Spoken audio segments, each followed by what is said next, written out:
Which criticism of the kids today is actually totally valid.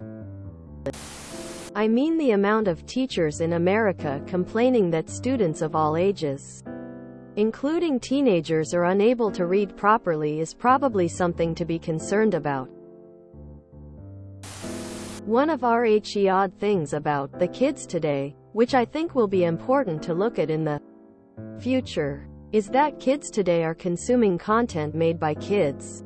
That's never happened before, but a lot of the YouTube channels, TikTok accounts, etc., that they look at, are made by kids the same age as them.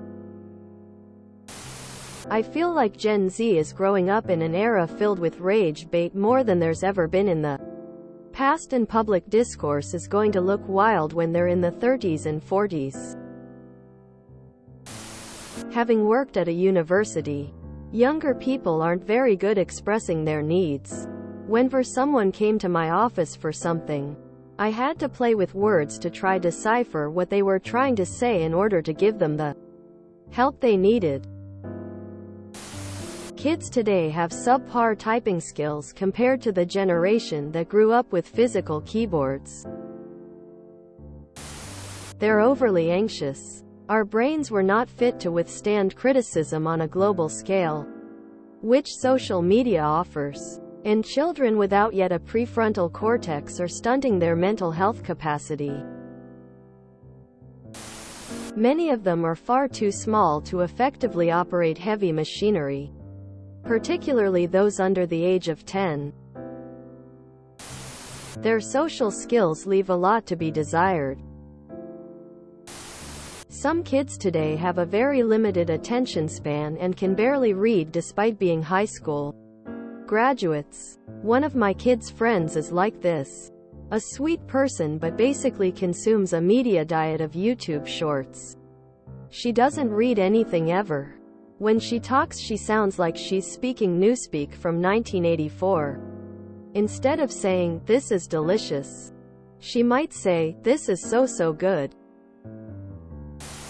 Kids today are still suffering with the aftermath of lockdowns combined with the overexposure to certain badly regulated forms of social media.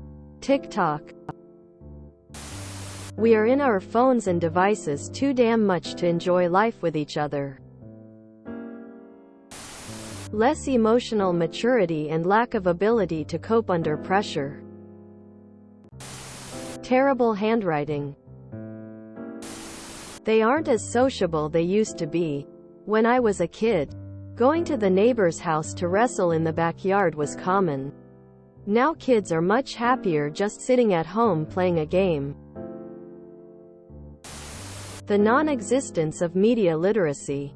The amount of misinformation that is easily spreading on social media is scary, especially when it comes to stuff like basic biology. Edit. After gaining some new perspectives on this from the comments, I've come to the conclusion that maybe this is more of a me problem, since I'm so skeptic, so I tend to triple check facts I see on the internet thinking face. I think Gen Z are very progressive when it comes to things like LGBTQ, disabilities and neurodiversity, but they have a big issue with ageism. It feels like a pathological need to be young and a big fear about getting older. 10-year-old girls asking Santa for expensive skincare with active ingredients which should not be used by anyone under 25 or so. And literal kids flocking to Sephora and destroying samples. I work at Ulta and I also know that Sephora has this issue too. Kids, specifically preteen girls, today are actively using retinol. Using retinol at such a young age. The only exception is prescription use. Will damage their skin barriers. A new meta-analysis with studies from mainly Western countries just showed that kids overestimate their own abilities more than before. I haven't read it yet, because I just saw it yesterday.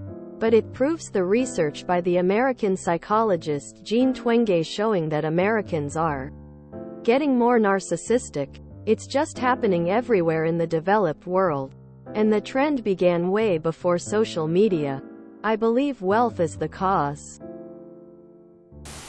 Teacher here. They truly are entitled and can't manage or regulate themselves. If you enjoyed this video, please check out our playlists full of similar content. Epicaricast is like doom scrolling for your ears. Please like, share, and subscribe.